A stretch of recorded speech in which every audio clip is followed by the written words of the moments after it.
Krishna Gulukeshri. So Hare Krishna, In progress. welcome you all in the class.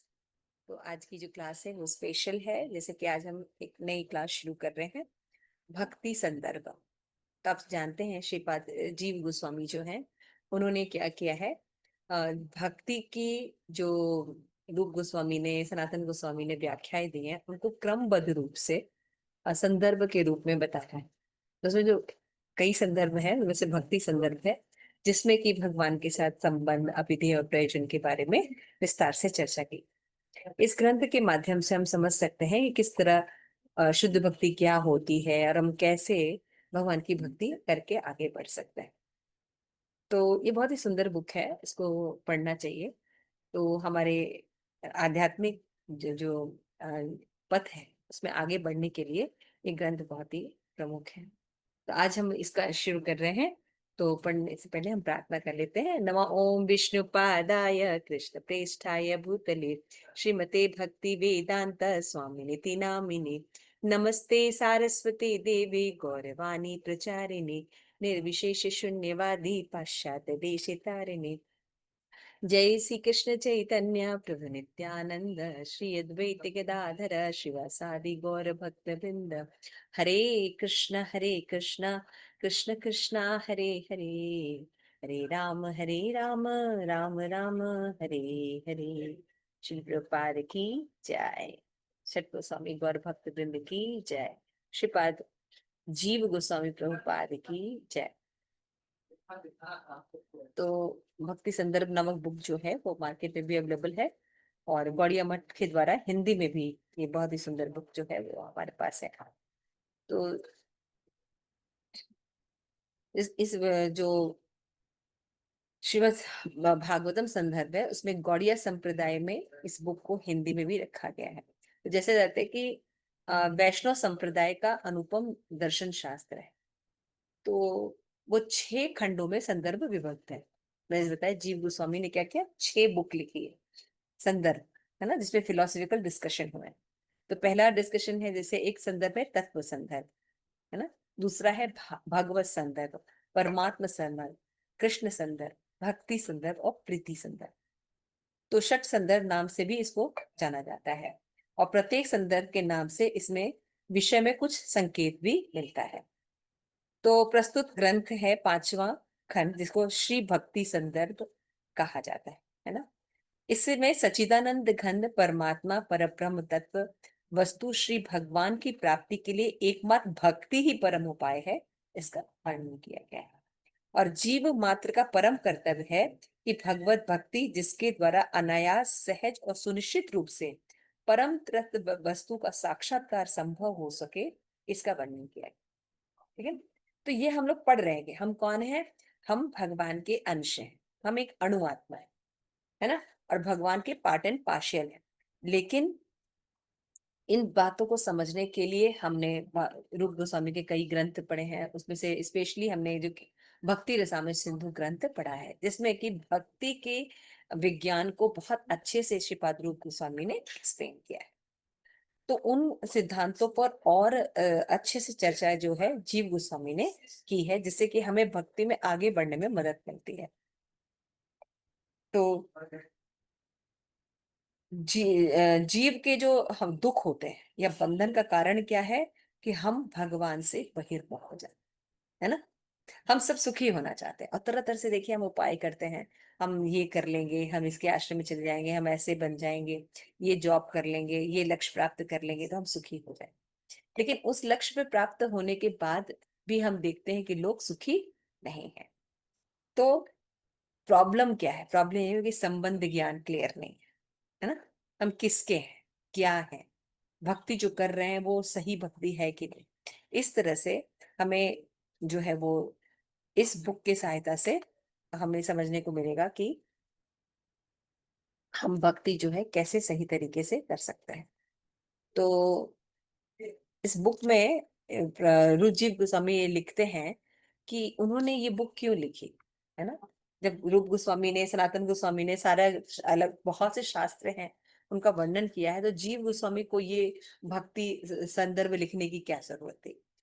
तो आप लोग देखेंगे आगे के जो अध्याय में हम लोग देखेंगे कि मंगलाचरण में ही बताया गया है कि जो रूप गोस्वामी, सनातन गोस्वामी, गोपाल भट्ट गोस्वामी, है ना, अन्य जितने भी गोस्वामी हैं, उन्होंने जो भक्ति तत्व का निरूपण किया, तो उसमें कहीं कहीं क्या हुआ, उनके जो तत्व हैं उनमें कहीं कहीं कुछ चीजें मिसिंग हो गई, क्रमबद्ध रूप से नहीं है, या आज के कलयुग के अज्ञानी जीव को समझने में दिक्कत आएगी। तो इसको सही ढंग से संकलित कर कर इस तरीके से प्रस्तुत किया कि एक आम और खंडित रहित धारणा क्लियर हो जाए।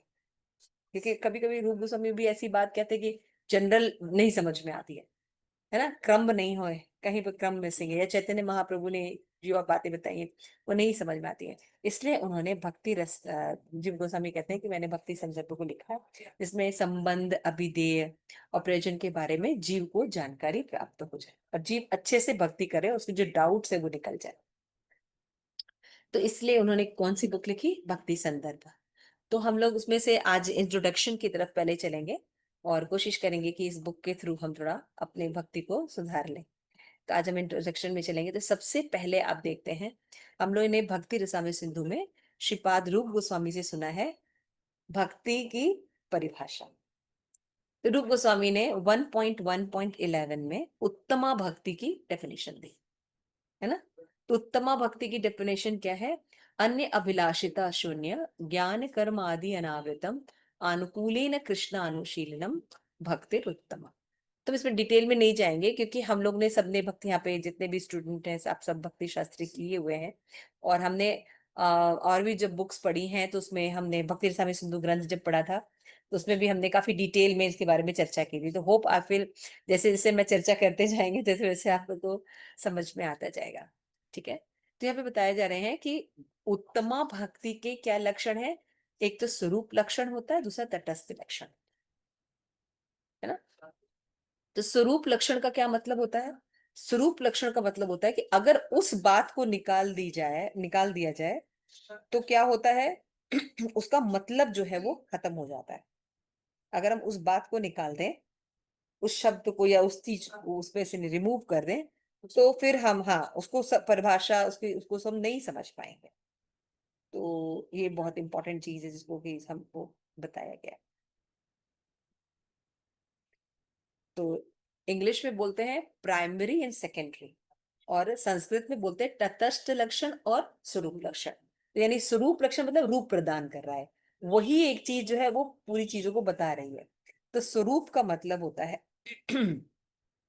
होता है कि removing these character the bhakti ceases to be superior nature, कि भक्ति ही सर्वोत्तम है, ये बात आप स्थापित नहीं कर सकते, है ना। तो या तो फिर ज्ञान कर्म ये इंपॉर्टेंट हो जाएंगे, योग, है ना। लेकिन भक्ति इनमें सबसे सुप्रीम है, ये स्टैब्लिश करने के लिए आपको स्वरूप लक्षण होना चाहिए। तो स्वरूप लक्षण क्या है, अनुकूलीन कृष्णानुशीलन, ये क्या है, स्वरूप लक्षण। और बाकी जो ऊपर की चीजें हैं ये तटस्थ लक्षण। तो फिर होता है कि भाई प्राइमरी लक्षण से हम तो समझ रहे हैं कि स्वरूप लक्षण आपने बता दिया क्यों इंपॉर्टेंट है, तो प्राइमरी लक्षण भी बहुत इंपॉर्टेंट है। अगर हम प्राइमरी लक्षण को, है ना, तटस्थ लक्षणों को अगर हम रिमूव कर दें तो क्या हो जाएगा, removing these character there is no bhakti, भक्ति नहीं आएगी। क्योंकि उत्तमा भक्ति का मतलब होता है अन्य अभिलाषिता शून्य होना चाहिए, ज्ञान कर्म आदि अनावृतम होना चाहिए, है ना। और ये दो लक्षण जो हैं ऊपर के क्या है, तटस्थ लक्षण है। तो ये अगर नहीं रहेंगे तो भक्त मतलब उत्तमा भक्ति हुई नहीं। लेकिन अगर हम भक्ति को सर्वश्रेष्ठ करें तो ठीक है, अन्यभिलाषिता शून्य होना चाहिए, ज्ञान कर्म आदि भक्ति होनी चाहिए, लेकिन यदि अनुकूलेन कृष्णानुशीलनम नहीं है तो वो भक्ति ही नहीं है, उत्तमा भक्ति नहीं है। क्लियर हो रहा है। तो अभी हम इसको और समझते हैं। तो इसमें देखिए नीचे लिखा हुआ है, the highest bhakti is defined as continuous service और इमोशन डायरेक्ट टूवर्ड कृष्णा, है ना।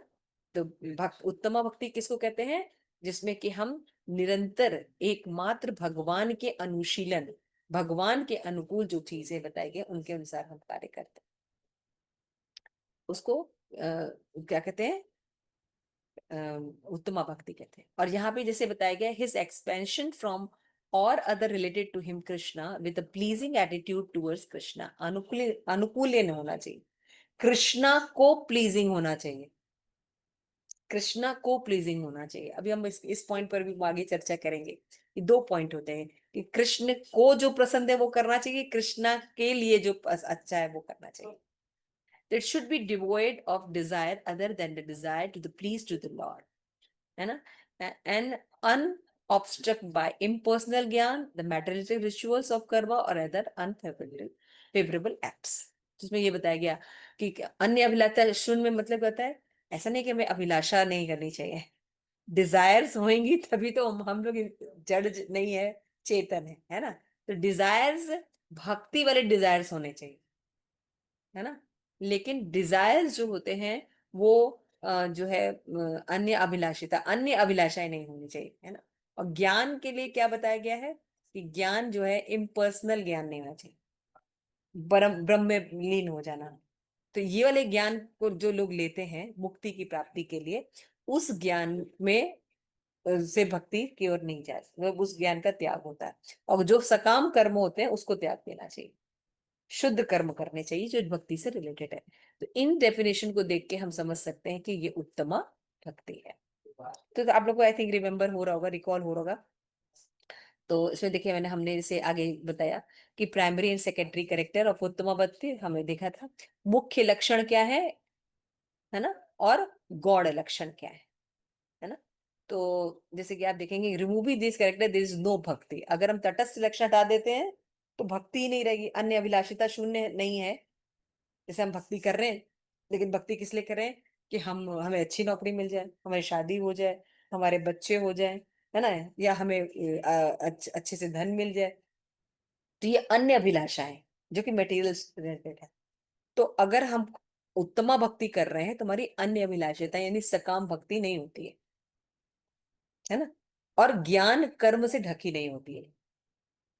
तो ऐसा नहीं कि ज्ञान कर्म चाहिए नहीं, इसमें ये नहीं कहा ज्ञान कर्म शून्यम, इसमें लिखा है ज्ञान कम अनावृतम, यानी ज्ञान चाहिए, भगवत गीता का ज्ञान चाहिए, भागवतम का ज्ञान चाहिए, चैतन्य चरितमृत का ज्ञान चाहिए। तो ज्ञान होना चाहिए, इट इज वेरी इंपॉर्टेंट। लेकिन मायावादी ज्ञान नहीं, इम्पर्सनल ज्ञान नहीं होना चाहिए, ब्रह्म रियलाइजेशन नहीं होना चाहिए कि खाली ब्रह्म भगवान जो है निराकार है। ये वाले ज्ञान को भक्ति से नहीं रखा जाता है। अब क्योंकि क्या करती है, ये ज्ञान मुक्ति प्राप्ति जो है शुद्ध भक्ति को आवृत कर देती, ढक देती। क्लियर हो रहा है? एनी क्वेश्चन यहाँ पर? ओके ओके, ठीक है, हम आगे चलते हैं। तो यहाँ पे ओके, तो फिर सेकेंडरी लक्षण क्या है? जैसे मैंने बताया, तटस्थ लक्षण क्या है? Removing this characteristics the bhakti ceases to be superior nature. अगर हम तटस्थ लक्षण को, स्वरूप लक्षण को हटा देंगे, तटस्थ लक्षण हटाएंगे तो क्या होगा, हम भक्ति कर रहे हैं यही नहीं पता चलेगा। लेकिन अगर हम स्वरूप लक्षण को हटा देंगे यानी अनुकूलेन कृष्णानुशीलेन, तब क्या होगा, ये भक्ति में जो भक्ति की सुपीरियर है, इस सभी चीजों में भक्ति जो है सबसे ज्यादा श्रेष्ठ है, ये बात खत्म हो जाएगी। तब हम ज्ञान को, कर्म को इंपॉर्टेंट देने लगेंगे यदि स्वरूप लक्षण नहीं होगा। स्वरूप लक्षण क्या है? अनुकूल होनी चाहिए। कैसे अनुकूल चाहिए? क्रिया के द्वारा भी और भाव के द्वारा। तो ये भी देखेंगे, ये बहुत इंपॉर्टेंट फैक्टर है जिसको एक्सप्लेन किया गया है। हाँ, तो अभी हमने देखा कि आइडेंटिफाई द तटस्थ लक्षण एंड स्वरूप लक्षण इन डेफिनेशन ऑफ उत्तमा भक्ति। तभी हमने क्या देखा, उत्तमा भक्ति में ये चार लक्षण है ना? क्या क्या? अन्य अभिलाषिता शून्य, ज्ञान कर्म आदि अनावृतम, अनुकूलेन भक्ति, एंड कृष्ण अनुशीलनम। यानी अगर आप उत्तमा भक्ति कर रहे हैं तो आपके ये चार पॉइंट होने चाहिए आपके भक्ति, है ना? अभिलाषा होनी चाहिए लेकिन अन्य अभिलाषा नहीं होनी चाहिए, सकाम भक्ति नहीं होनी चाहिए, है ना? ब्रह्म का ज्ञान नहीं होना चाहिए।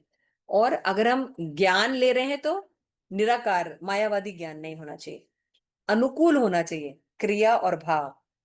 कई बार सोचते हैं ना कि भाई भगवान को पसंद है तो कर लें, लेकिन भगवान को बहुत कुछ पसंद है लेकिन वो उनके लिए ठीक नहीं है। जैसे एक बच्चा होता है ना? तो बच्चे को चॉकलेट खाना बहुत अच्छा लगता है, है ना, वो चाहता है हम बहुत चॉकलेट खाएं। लेकिन मदर या जो उसकी सुहृदय होते हैं, जो उनका वेल विशर होते हैं, वो जानते हैं कि चॉकलेट उसके लिए नुकसान करेगा। तो क्या करते हैं, उसको हमेशा नहीं मना करते कि बेटा नहीं खाना चाहिए, या उसको अवॉइड करते हैं और किसी चीजों में लगा देते हैं। तो क्रिया विपरीत हो सकती है, लेकिन भाव अनुकूल होना चाहिए, है ना। वैसे दोनों ही हो तो बहुत अच्छा है, लेकिन अगर इन दोनों में से, क्रिया और भाव में से आपको चयन करना हो, तो एटलीस्ट भाव, क्योंकि भगवान भाव का ही जनार्दन है। तो भाव जो शास्त्र में लिखा है कि ये भगवान के अनुकूल है ना, हमने पढ़ा ना नेक्टर ऑफ इंस्ट्रक्शन में, है ना, उत्साह निश्चय धैर्य तत्कर प्रवर्तनात् संग त्यागा सतोवृत्ति षट्वी भक्ति प्रसीदति। तो ये भक्ति को अनुकूल करने के, तो ये चीजें भक्ति को प्रोत्साहित करती हैं, तो ये करना चाहिए। और कैसा होना चाहिए चौथा भक्ति, चौथा लक्षण है कृष्ण अनुशीलन, भगवान के अनुकूल होना चाहिए, है ना, जो भगवान के लिए प्लीजिंग। तो यहाँ तक आई थिंक ये बातें क्लियर हो गई होंगी, तो आगे बढ़ते हैं। और तो इसमें एक शब्द आ रहा है कृष्ण अनुशीलन। तो कृष्ण अनुशीलन के साथ जैसे कि हम कहेंगे भाई, हम मान लीजिए राम के भी भक्त हैं, हम कृष्ण के भी भक्त हैं, हम नरसिंह भगवान के भक्त हैं, हम विष्णु के भक्त हैं, है ना, हम वराह भगवान के भक्त हैं, वामन देव के भक्त हैं। तो कृष्ण ही वर्ड क्यों आ रहा है ना। तो यहाँ पे बताएंगे कृष्णा इंक्लूड कृष्णा और तदीय। कृष्णा शब्द का क्या मतलब होता है, हमने भक्ति रसामृत सिंधु में पढ़ा था। कृष्ण का मतलब केवल कृष्ण नहीं होता है, उनके तदीय भी धाम, है ना, उनका रूप नाम रूप गुण लीला, उस सब भी इंक्लूड रहता है। तो अगर मान लीजिए आप नरसिंह भगवान की भक्ति कर रहे हो, तो क्या वो कृष्ण नहीं है? हाँ, वो कृष्ण भक्ति है, क्योंकि कृष्णा जो है वो मेन सोर्स है सबके इनकारनेशन के। तो तुमने पढ़ा श्रीमद् भागवतम में ना। तो जब हम कृष्ण बोलते हैं, तो राम नरसिंह सभी इंक्लूडेड होते हैं। क्लियर हो गया ये? तो कृष्ण का मतलब केवल ये नहीं होता है, तो ये एडवांस नॉलेज है। ठीक है। तो Krishna include Krishna or person related to Krishna either in चेष्टा रूप और भाव रूप। ठीक है ना। और because it involve person related to Krishna also, it is not too narrow. जैसे हम कृष्णा को केवल कृष्णा रूप में नहीं लेते हैं, कृष्णा मतलब कृष्णा और उनके तदी है, जैसे मैंने सिंपल फॉर्म में जैसे उनके गुरु परंपरा एग्जाम्पल दिया ना। Limb of bhakti is not direct service to Krishna. तो मैंने बताया था कि कृष्णा के अनुकूल क्या होता है, दो चीजें होती हैं। अगर हम बोलते हैं कि अनुकूल भक्ति कर रहे हैं, तो भाई कैसे समझेंगे कि अनुकूल भक्ति करेंगे प्रतिकूल कर रहे हैं? या शास्त्रों से भी, क्योंकि बहुत सी चीजें बताई गई हैं, तो हमें देखना पड़ेगा अनुकूल में दो चीजें इन्वॉल्व रहती है, चेष्टा और भाव। चेष्टा का मतलब एक्शन, क्रिया, है ना। चेष्टा रूप अनुशीलन, इसका क्या मतलब है? Indicate continuous action using mind body and word without any spiritual emotion. जब हम मनसा वाचा करना क्रिया करते हैं, है ना, भगवान के लिए कीर्तन करना, माला बनाना, भोग बनाना, है ना, भगवान का श्रृंगार करना, भगवान के लिए उत्सव मनाना, बुक बुक डिस्ट्रीब्यूशन करना, प्रचार करना, तो ये सब क्या है? एक्शन है। तो कोई व्यक्ति ऐसे ही कर लेगा जब तक प्रेम नहीं होगा, और ये भगवान के अनुकूल है। तो क्रिया जो है वो भगवान के अनुकूल होनी चाहिए। तो लेकिन और भी लोग बहुत से क्रिया करते थे, कंस ने भी किया था। है ना, दिन भर मारने की योजना बनाता था। हिरण्यकशिपु था, हिरणाक्ष था। तो generally refer to devotional service at sadhana bhakti stage. तो जब हम क्रिया लेवल पर रहते हैं, तो वो क्या होता है? साधना भक्ति। वैदिक साधना भक्ति में हम क्या करते हैं? क्रिया करते हैं ना, एक्शन करते हैं, माला जप करते हैं, है ना, नियम का पालन करते हैं, धाम यात्रा करते हैं। तो क्रिया का मतलब क्या होता है? साधना। लेकिन जब उसमें भाव जुड़ जाता है, इमोशन, तो क्या होता है? Indicate continue action using mind world and world with spiritual emotion also. Generally record of devotional service in भाव एंड प्रेम भक्ति स्टेज। तो भाव से हम प्रेम भक्ति तक जा सकते हैं। तो कहने का मतलब है कि क्रिया और भाव दोनों भगवान के अनुकूल होने चाहिए। समझ में आ रहा है? तो उसको उत्तम भक्ति कहते हैं। लेकिन कभी कभी क्या होता है कि मान लीजिए क्रिया जो है वो अनुकूल है, जैसे स्मरण करना, भगवान को याद करना, ये भक्ति है। ठीक है ना। तो कंस तो सबसे ज्यादा स्मरण करता था। लेकिन क्या उसका भाव अनुकूल था, तो ये उत्तमा भक्ति के अंदर में आएगा? नहीं आएगा। क्लियर हो रहा है? मतलब ये कितनी सुंदर डेफिनेशन है।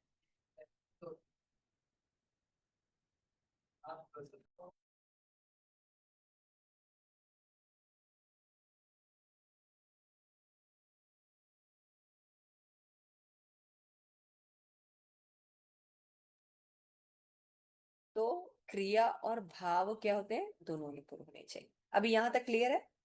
तो अनुकूल में दो चीजें आती हैं, चेष्टा और भाव।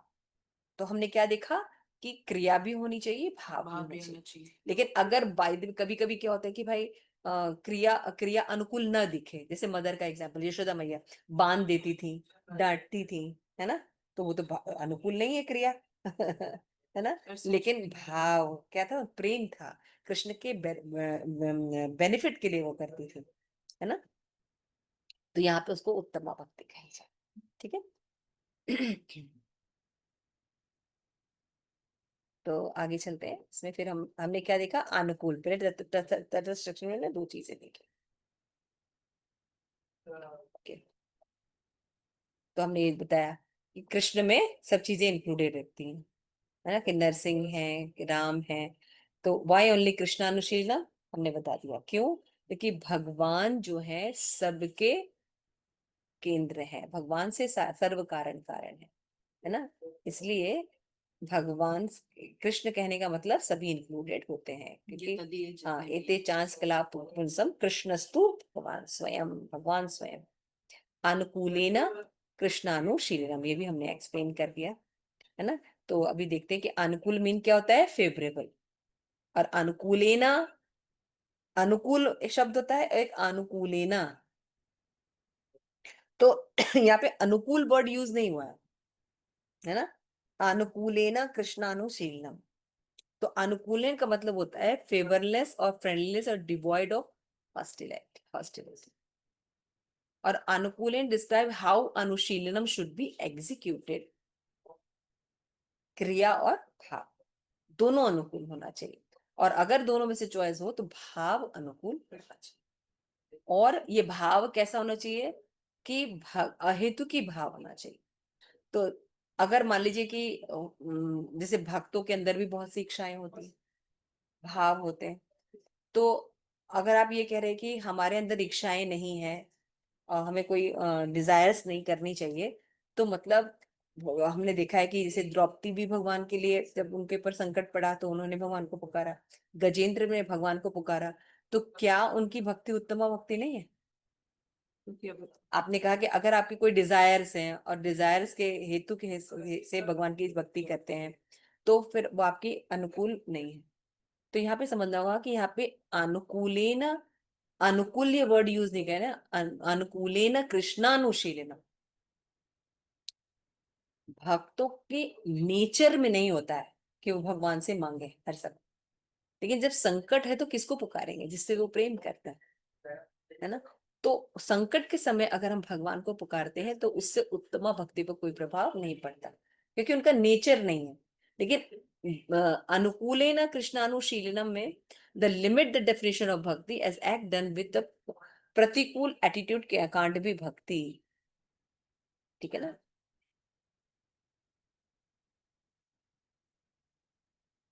तो दो भाव सामने आए जैसे मैंने बताया। तो अनुकूलन में क्रिया और भाव दोनों को अनुकूल होना चाहिए। अगर नहीं तो भाव एटलीस्ट सबसे इंपॉर्टेंट होता है, क्योंकि भगवान भावग्राही जनार्दन है। तो अब ये प्रश्न आता है कि अगर हमें अनुकूल होना है तो that which is pleasing to Krishna and that which is done for pleasing Krishna, क्या होना चाहिए? That which is done for pleasing Krishna. Yes, अगर ये बात है तो क्यों होनी चाहिए? दैट इज ऐसा, अगर सेकंड वाला ऑप्शन है तो क्यों होना चाहिए? क्योंकि कृष्ण को तो दूसरे मतलब युद्ध भी पसंद है। हाँ, वेरी उन्हें तो गुड। युद्ध भी बहुत पसंद आता है, पर क्या कहते हैं, जब दुर्योधन थे या हिरण्यकश्यप थे, वो याद तो हमेशा करते थे, पर वो उनके अनुकूल नहीं थे। कृष्ण को अनुकूल नहीं। उनसे खुशी तो मिलती थी हम्म। लड़ने के बाद, इसीलिए तो कृष्ण को जो पसंद है वो भक्ति नहीं है, कृष्ण की के लिए प्रसन्नता के लिए, प्रसन्नता के लिए है कि अनुकूल है, या श्री कृष्ण के लिए यशोदा जो मैया मैंने बताया था।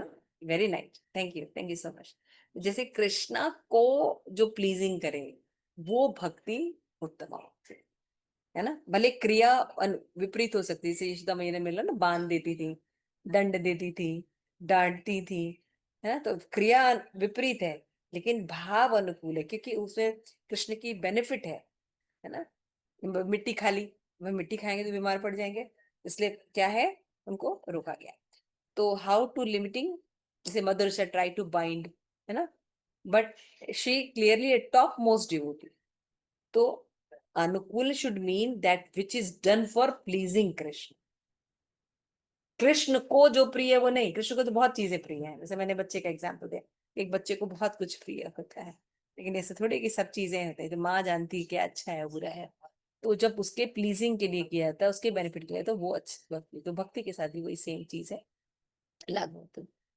तो द टू तथस्थ लक्षण क्या क्या है, अन्याभिलाषिता शून्य, should be divide from other desire, ज्ञान कर्म आदि अनावृता। अभी हमने स्वरूप लक्षण पढ़ा था, अनुकूलेन कृष्णानुशीलनम, उसको हमने देखा। तो अनुशीलन में क्या चीज होती है, दो चीज, क्रिया एंड भाव। तो हमने क्या देखा कि भाव इज मोर इम्पोर्टेंट, बट दोनों अनुकूल हो तो बेटर है।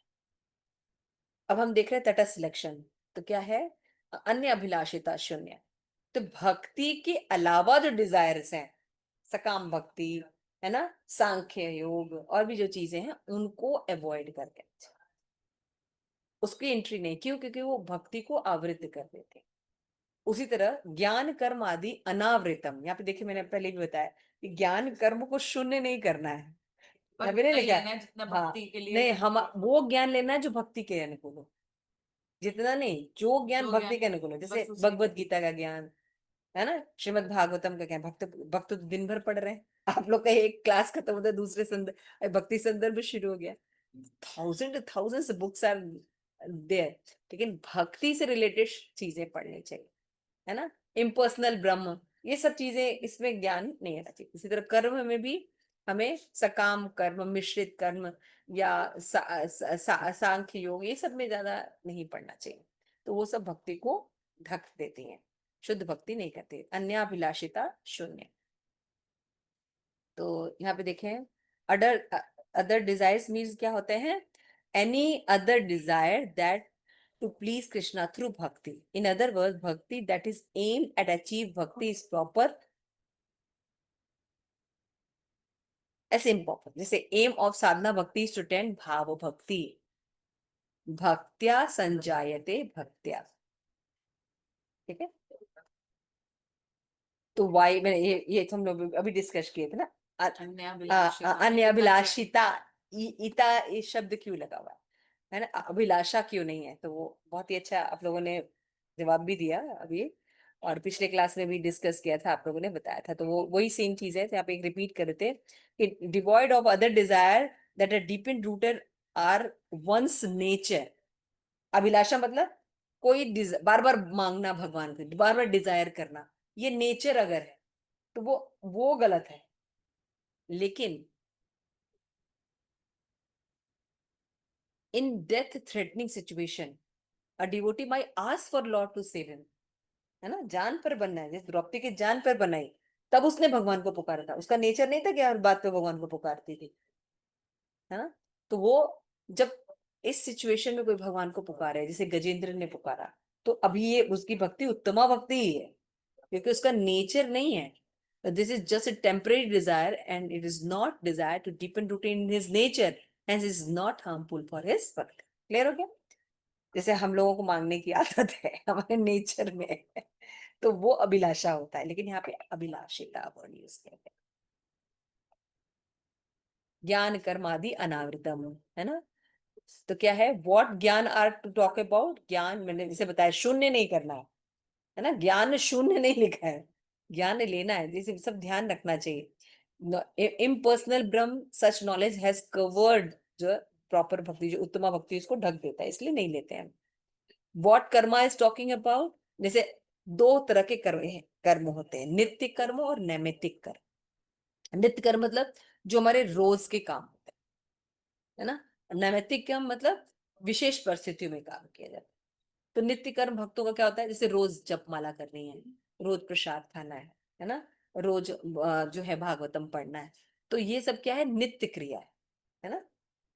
तो कर्मा मतलब रिफर टू नित्य और naimittika karma, not reaction related to service the lord. तो नित्य नित्य और नैमित्तिक कर्मा जो होते हैं उनको प्रधानता, जैसे पितृपक्ष में जो श्राद्ध पक्ष में जो किया जाता है ना। तो इन सब चीजों को बहुत इंपॉर्टेंट नहीं देना चाहिए, भक्ति के कार्यों को इंपॉर्टेंट देना चाहिए। तो कर्मा जो कि भक्ति को इंपॉर्टेंट देते हैं, जैसे कीर्तन करना, कथा करना, भगवान का प्रसाद बनाना, ये कर्म करने चाहिए। लेकिन नित्य और नैमित्तिक कर्म को बताया गया कि वो अवरोध कर। ठीक है। तो व्हाट इज मीनिंग ऑफ अति? आदि रिफर टू, हाँ, वैराग्य सा, अन्य अभिलाषिता, शून्य, है ना। ज्ञान व कर्म आदि, तो ज्ञान हो गया, कर्म हो गया, आदि किसके लगा है, एक्सेट्रा। तो एक्सेट्रा का मतलब होता है जैसे वैराग्य, तो एक फल्गु वैराग्य भी होता है ना, भक्ति रसम सिंधु में हमने पढ़ा था, है ना, कि मुमुक्षु भी परित्यागो फल्गु वैराग्य कथ्यन। कि भगवान की चीजों को, भगवान ने जो हमें दिया है उसको एक्सेप्ट नहीं कर कर ये जो है आसक्ति के कारण इसको त्याग दो, तो ये फल्गु वैराग होता है। लेकिन शुद्ध वैराग क्या होता है, जब हम उसको डबटेल कर देते हैं भगवान से। जो भगवान की है और हाँ भगवान हाँ की हाँ सर्विस में हाँ, यूज किया। भगवान की संपत्ति है और उसको भगवान की सेवा में यूज करना, ये रियल वैराग। जैसे ये शरीर भगवान का है, इसको त्याग भगवान, देना हाँ, चाहिए। इसमें इसमें भगवान वास करते तो मंदिर है, इसको भगवत सेवा में लगाना चाहिए, भगवत साक्षात्कार में लगाना चाहिए। समझ रहे हैं? अब शरीर संबंधी जितने लोग हैं ये भगवान के अंश है, मेरे अंश नहीं है। हमारे थ्रू जरूर सब चीजें हो रही हैं, लेकिन हम इसके मेन सोर्स नहीं है। उनके कारण उनको वो किसके अंश है, भगवान के अंश। तो उनको भगवत भक्ति में लगाना या उनकी सेवा करना, जिससे कि वो भक्ति कर सके। तो ये रियल वैराग्य है ना। तो लेकिन इस वैराग्य में नहीं लगकर जो फल्गु, सब कुछ छोड़ देना, करना, भगवान से संबंधित हर चीजों को न देखना, वो फल्गु वैराग होता है। तो वो वैराग्य में हमें नहीं लगना है, सांख्य योग में नहीं लगना है ना। और जो और भी तरह के योगा होते हैं जिससे कि मुक्ति प्राप्त होती है, वो सब सायुज्य सारे, इसमें भक्त इंटरेस्टेड नहीं होता।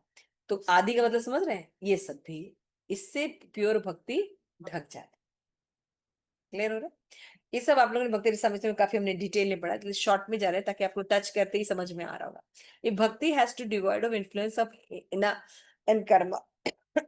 तो इस तरह से भक्ति जो है ये इन आदि से भी ढक नहीं, इन्फ्लुएंस होनी चाहिए। तो शुद्ध भक्ति में डिजायर्स होने चाहिए कर्म और ज्ञान के, लेकिन वो भक्ति से रिलेटेड होने चाहिए। और वैराग्य, सांख्य, योगा, मुक्ति प्राप्ति की इच्छा, इम्पर्सनल ब्रह्म, इन सब के बारे में हम नहीं करना चाहिए, क्योंकि इससे शुद्ध भक्ति जो है आवृत हो जाए। क्लियर हो गया? तो वाई, ये तो हो गया वाई नॉट ज्ञान कर्म शून्य, वाई इज अनावृतम, ये तो मैंने बताया अभी है ना, कि ज्ञान शून्य includes knowledge of scripture like Bhagavad Gita, ये होना चाहिए।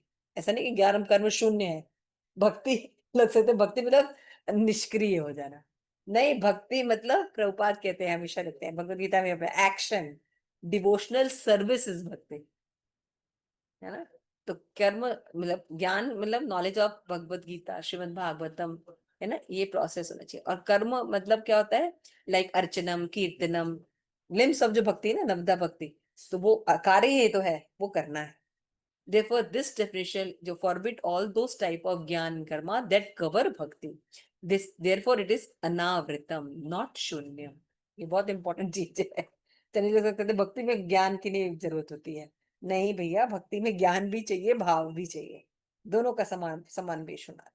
लेकिन अगर हम केवल ज्ञान लेंगे तो शुष्क हो जाएंगे, और भाव रहेंगे तो हम थोड़े दिन बाद जाकर भक्ति छोड़ देंगे। तो दोनों का बैलेंस होना, प्रभुपाद ने भगवत गीता में इसको बहुत अच्छे से क्लियर हो गई ये बात यहाँ पे। ये बहुत से लोगों का प्रश्न आया था मेरे पास, क्योंकि भक्ति में तो ज्ञान नहीं होना चाहिए, भक्ति में कोई, तभी आप लोगों को क्लियर हुआ कि ज्ञान भी होना चाहिए, कर्म भी होना चाहिए, सकाम कर्म की नहीं होना चाहिए, अन्य कर्म नहीं होने चाहिए, लेकिन भक्ति से रिलेटेड एक्शन तो करना ही है। इसलिए डिवोशनल सर्विस कहा गया है भक्ति को। देखिए कितना सुंदर क्लियर डिफाइन किया गया। तो अभी हमने क्या देखा, एक रिकैप में हमने देखा कि शुद्ध भक्ति में क्या क्या लक्षण होने चाहिए, है ना? अन्य अभिलाषिता शून्य, ज्ञान कर्मादि अनावृता, अनुकूलेन कृष्णानुशीलना, ये चीजें होने से उत्तमा भक्ति होती है। क्लियर है? किसी को कोई डाउट है यहाँ तक? नो माताजी। Okay, very nice. अभी अभी आप लोगों को ठीक समझ में आ रहा है? Okay, very nice. तो how many you are feeling that practice of devotional service pure according to his? आप लोगों में से कितने लोगों को लगता है भाई कि ये जो उत्तमा भक्ति अभी आपने पढ़ी और आप भक्ति कर रहे हैं, तो कितने लोगों को लगता है कि आप सब प्योर भक्ति कर रहे हैं? किसी का भी हाथ नहीं उठा? Oh my God. Okay, okay, very nice. मतलब आप लोगों से कोई उत्तमा भक्ति नहीं कर रहा है। चलिए, डेफिनेशन तो क्लियर हो गई ना। तो मतलब हम लोग उत्तमा भक्ति नहीं नहीं कर रहे हैं। कर and how many of we don't feel so? अगर आप ऐसा सोच रहे हो, तो ऐसा क्यों नहीं है? तो which aspect of the devotional are not able to follow? जैसे आपने पढ़ा ना कि भक्ति में शुद्ध भक्ति में 4 चीजें हैं। अन्य अभिलाषिता शून्य, ज्ञान कर्मादि अनावृतम, अनुकूलेन कृष्णानुशीलनम, भक्ति उत्तमा। तो इनमें से चारों में से आप सोचिए कि क्या नहीं कर रहे हैं, क्या चीज आपकी नहीं हो पा रही है? समझ रहे हैं? बताइए। माताजी, जैसे अन्य जब जो है अभिलाषाएं, वो छूट जाती है, जब छूट जाता है, या कभी जैसे कभी। ये है ना, ये 4 चीजें है ना। अन्य अभिलाषिता शून्य, ज्ञान कर आदि अनावृतम, अनुकूल कृष्णानुशीलम। इसमें से चारों में से आपको क्या लगता है कि कौन से एरिया में आप वो जो है वो भक्ति नहीं कर पा जी, अन्य अभिलाषाएं अभी तो फिलहाल रहे? घर फिलहाल में है। रहती है, ओके। मतलब जैसे ज्यादा नहीं हुए तो कभी कभी हम मूवीज भी देखते हैं, पता हाँ, होती है कि गलत है, हाँ, नहीं भी चाहते उसको देखना, पर फिर भी देखते हैं, पर है। देखिए है। एक जब अनमैरिड है तो एक अच्छी फैमिली होने की भी हाँ, एक्सपेक्टेशन रहती है, हाँ, हाँ।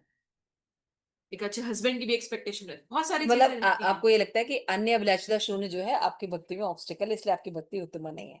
Very nice. ऐसे बहुत से लोगों का हो सकता है। चलिए, हम अभी ज्यादा नहीं ले पाएंगे because we have to complete, we have limited time.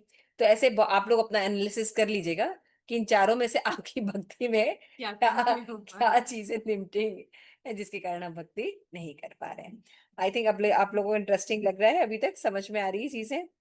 Very nice. चलिए, तो मेरा प्रयास है, वेब में भी बहुत ज्यादा जानती नहीं है, लेकिन ये थैंक्स टू केशव प्रभु कि उन्होंने इतने सुंदर क्लास दी थी। तो हमने सोचा कि उन्हीं की क्लास के रेफर पर आप लोगों को बता जाए।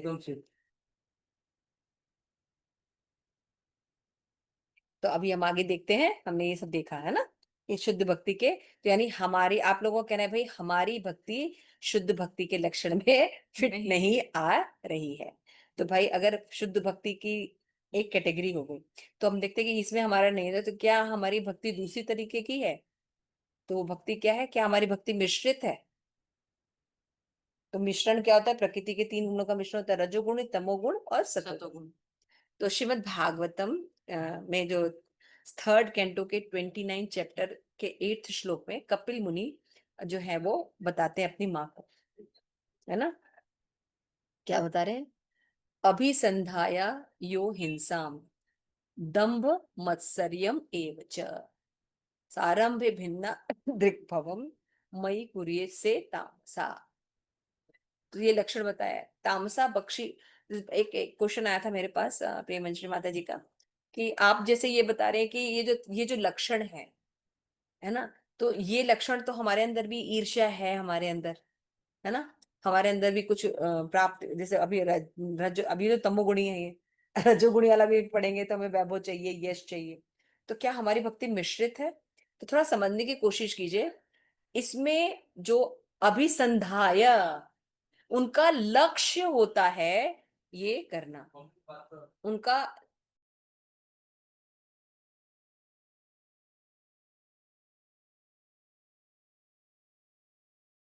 होता है, उनका लक्ष्य होता है कि वो हिंसा को लेके चलते हैं।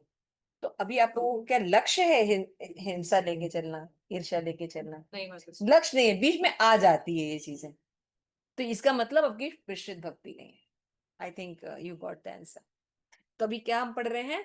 कि ये जो भक्ति होती है जो कि एंग्री होते हैं, है ना, जिसमें कंपैशन नहीं होता है, वायलेंस होता है, प्राइड होता है, हेट्रेट होता है, अगर ये लक्ष्य कर कर भक्ति की जा रही है तो वो तामसिक भक्ति होती है। वह भक्ति भी कर रहे हैं लेकिन हम लोगों के मर्डर करवा देते हैं, अगर हमारे हमारे पद पोजीशन बना रहे इसके लिए हम सब कुछ करते हैं। तो भक्ति तो कर रहे हैं, तिलक तो लगा रहे हैं, दीक्षित भी हैं, लेकिन हमारा जो लक्ष्य है वो तामसिक है। तो हम कैसे भक्त हैं? तमोगुणी भक्त। तो आप लोग देखिए, तो ऐसा ऐसा प्रभुपाद की भक्ति में तमोगुणी तो नहीं। उसी तरह क्या है, नेक्स्ट श्लोका जो 9th श्लोका में 329 में बताया गया है, रजोगुणी भक्ति क्या होती है। इसमें क्या होता है, ही हु वर्शिप मी, मेरी भक्ति करता है in the form of deities and other with desire of other object. भाई अर्चा विग्रह की पूजा कर रहा है लेकिन उसको भगवत प्राप्ति नहीं है, भगवत प्रेम नहीं चाहिए, क्या चाहिए, मेटीरियल गोल, फेम, वेल्थ, धनम जनम सुंदरीम, ये चाहिए, प्राइड। है ना। सुख संपत्ति घर आवे, कष्ट मिटे तन का। तो ये भक्ति जो होती है ये रजोगुणी भक्ति होती है। तो ये ज्यादा बताने की जरूरत नहीं है, श्रीमद् भागवतम में आपने पढ़ी है। और थर्ड तरह की जो भक्ति होती है वो सात्विक होती है। इसमें फिर से अनुसंधानम तो करते हैं, भगवान की भक्ति तो करते हैं, लेकिन किस लिए करते हैं, भाई हमें भगवान की भक्ति करनी है कि हमारे जो कर्मा है ना सब नष्ट हो जाए, है ना, इसलिए हमें भगवान की भक्ति करनी है ना। और या तो फिर हम अपने सारे कर्म तो भगवान को ऑफर करते हैं लेकिन ड्यूटी समझ के करते हैं, क्योंकि हमारे माता पिता ने किया है, हमारे घर परिवार के लोगों ने किया है, नहीं करेंगे तो नरक में चले जाएंगे, इसलिए भक्ति करना चाहिए, इम्पोर्टेंट। इंपॉर्टेंट है। तो ये रजोगुणी भक्ति है। या मुक्ति की कामना से जो भक्ति की जाती है तो ये, सॉरी, रजोगुणी नहीं, ये सात्विक, सात्विक भक्ति में आता है ना। तो सात्विक भक्ति भी है लेकिन अगर वो निर्गुण भक्ति नहीं है तो ये भी बंधन का कारण बने। तो हम तो ये हो गए 3 तरह के गुण। तो ये आई थिंक, तो अब आप बताइए कि भैया उत्तम भक्ति आप करते नहीं, मिक्स्ड भक्ति की मैंने हमने डेफिनेशन शेयर की, तो क्या आपकी भक्ति मिक्स्ड भक्ति है, या इनमें से कौन सी मिक्स्ड है, तो कौन सी है क्लासिफाई कर, सत्तो गुणी है, रजोगुणी, तमोगुणी? यस गुरुकेश्वरी। माता जी, इनमें से मुझे नहीं लगता कि हम कोई भी है, क्योंकि हम कर तो रहे हैं पर हमारा गोल जो है वो किसी को हर्ट तो करना नहीं है। कितने लोग गोलोकेश्वर माता जी से सहमत हैं? लगभग सारे लोगों का हाथ उठा हुआ है। इसका मतलब हम सबकी मिक्स भक्ति भी नहीं है। तो भाई चलो उसकी चर्चा तो हो गई, अब आगे बढ़ते हैं, भाई हमारी कौन सी कैटेगरी है, थर्ड कैटेगरी है। तो चलिए देखते हैं, तो थर्ड कैटेगरी है वैधि साधना भक्ति, है ना। तो अब भाई इसकी भी भागवतम के हिसाब से डेफिनेशन देखते हैं, तभी तो समझेंगे ना, लक्षण समझेंगे तभी तो पता चलेगा हमारे अंदर है कि नहीं। जिसमें बताते हैं 11 पॉइंट में, उद्धव गीता में, जो भगवान ने उद्धव को ज्ञान दिया था, तो 20वें अध्याय के 27 और 28वां श्लोक है ना। तो उसमें बताते हैं, जातो श्रद्धा मत कथाशु निरह सर्व कर्मेशु वेद दुखमाखम कर्मा प्रतियाते में अनुश्रीरा ततो भजेत माम प्रीतः श्रद्धालु धृक निश्चय जुसा मानम तचत कामम दुख क्रोधम च दारे। तो अब बता रहे हैं इसका मतलब कि having awaken faith in the narrating of my glory, भाई जात श्रद्धा, उसने श्रद्धा मेरे में उत्पन्न कर ली है, भक्ति, भक्ति बारे में सुना, किया, भक्तों को संग किया, तो उसके अंदर क्या हो गई, श्रद्धा उत्पन्न हो गई। लेकिन साथ में मटेरियल डिजायर है, मटेरियल डिजायर से उसकी मुक्ति नहीं है, इच्छाएं हैं, मुझे ये करना है, मुझे घर खरीदना है, शादी करनी है, ऐसा। तो knowing all sense gratification leading to misery but still being unable to renounce all them, जानते हैं कि अगर हम इन चीजों में फंसेंगे तो बंधन का कारण पड़ेंगे, दुख पड़ेंगे, लेकिन फिर भी हम उससे मुक्त नहीं हो पाते। यानी इंसेंस इंजॉय की प्रवृत्ति है लेकिन उससे मुक्त नहीं हो पा रहे, ये कंडीशन। तो कुछ कुछ कंडीशन अपनी जैसी लग रही है आप लोगों को, चाहते हैं मोबाइल नहीं देखना लेकिन देखते हैं। तो ऐसे बहुत सी चीजें हैं हमारे अंदर, है ना। तो थोड़ा थोड़ा मैच हो रही है ना, चलिए देखते हैं और कितना मैच होता है। और फिर बता रहे हैं इस श्लोक में, my duty should remain happy, लेकिन फिर भी वो क्या कहता है, ततो प्रीत, वो मेरी भक्ति करता है, डिजायर्स है उसकी लेकिन फिर भी वो मेरी भक्ति करता है ना। And worship me with great faith and conviction, श्रद्धालु दृढ़ निश्चय के साथ भक्ति करता है। इन इच्छाएं हैं उसकी लेकिन वो दृढ़ निश्चय के साथ भक्ति भी साथ में करा, इवन दो वो कभी कभी सेंस एंजॉयमेंट में लग जाता है, लेकिन ऐसी सेंस एंजॉयमेंट जब वो करता है तो उसको क्या होता है, ग्रह्यम, ग्लानि, ये रजोगुण में हुआ है। ग्लानि होती है। वैदी तो भक्ति। इसको कहते हैं वैदी साधना भक्ति, है ना। इसमें चलिए एक बार देख लेते हैं। तो वैदी साधना भक्ति के क्या क्या लक्षण है कि जातो श्रद्धा मत कृताशु, है ना, उसको फेथ रहता है, प्रोसेस पता है कि भक्ति का जो प्रोसेस है बेस्ट प्रोसेस है, इसमें निकलेगा, लेकिन उसको निर्व्यह सर्व कर्मशु, कर्म मेटीरियल एक्टिविटीज में भी डिजायर्स होती हैं, है ना, लेकिन वेद दुखम काम में से जानता है कि ये दुख के कारण बनेंगे, है ना, फिर भी वो इसको छोड़ नहीं पाता, है ना। तो क्या करना चाहिए, लेकिन जब वो ये कार्य करता है तो उसको क्या होता है, रिपेंट होता है, पश्चाताप होता है ना। तो इस तरह का अगर सिचुएशन है तो उसको क्या कहते हैं, वैदिक साधना भक्ति की तरफ आ रहे हैं। तो इसमें साधका को भगवान क्या कह रहे हैं, ततो भजते, नेक्स्ट श्लोक में बताया ना पहले, तो ये उसकी पोजीशन है। तो भगवान कहते हैं कि अगर वो फिर भी मेरी प्रीति पूर्वक भक्ति कर रहा है, डिजायर होते हुए भी, और मेरे में भक्ति कर कर वो प्रसन्न रहता है ना, और फेथ के साथ, प्रोसेस में उसको फेथ है, तो और वो डिटर्मिनेशन के साथ लगा हुआ, चलो आज नहीं कर पा रहे कल से फिर से शुरू करते हैं, आज ये नहीं कर पा रहे कल से फिर से और अच्छा करेंगे, तो भगवान कहते हैं वो साधक लेवल पर कम से कम आ जाएगा, वैदिक साधक। तो अब आप लोग बताइए कि आप लोग के कैटेगरी में कोई भक्ति की कैटेगरी में आए आप लोग, ये भी और चौथी कैटेगरी लेके आए? नहीं वाली जी, वैदी साधना भक्ति। वैदी साधना भक्ति, चलिए बहुत अच्छी बात है। अगर आपको लगता है कि आप लोग वैदी साधना भक्ति में है, तो सबसे इम्पोर्टेंट क्वेश्चन ये है कि अगर आपकी भक्ति वैदी साधना भक्ति है, तो वैदी साधना भक्ति कैसे उत्तमा भक्ति है, समझ रहे हैं मतलब, क्योंकि हमें उत्तमा भक्ति करनी है ना। तो ये क्वेश्चन जो है हम नेक्स्ट क्लास में डिस्कस करेंगे कि आज हमने डिफाइन किया कि what is nature of our भक्ति, अभी हम किस नेचर के भक्ति में हैं। तो हमने शुद्ध भक्ति देखी, हमने मिश्रित भक्ति देखी, और हमने वैदी साधना भक्ति देखी। तो आप लोग जैसे अभी जो अद्वैत शर प्रभु ने भी हाथ खड़ा किया, यस, कि हम वैदी साधना भक्ति में हैं। तो आप सब लोग कितने लोग सहमत है, प्लीज रेज योर हैंड। सभी रेज हैंड कर रहे हैं, थैंक यू सो मच। यानी वैदी साधना भक्ति में हमारे ऑडियंस ज्यादातर है। तो प्रश्न ये उठता है कि वैदी साधना भक्ति में है तो वो उत्तमा भक्ति से कैसे रिलेटेड है, क्योंकि हम उत्तमा भक्ति नहीं करेंगे तो हम भक्ति नहीं कर सकते। ठीक है, इसको सोच के आइएगा और हम नेक्स्ट क्लास में इसको डिस्कस करें। Thank you so much. Srila Prabhupada की जय, आप सभी गौर भक्त वृंद की जय। इसके बाद हम थोड़ा सा क्वेश्चन आंसर लेंगे। हरे कृष्ण।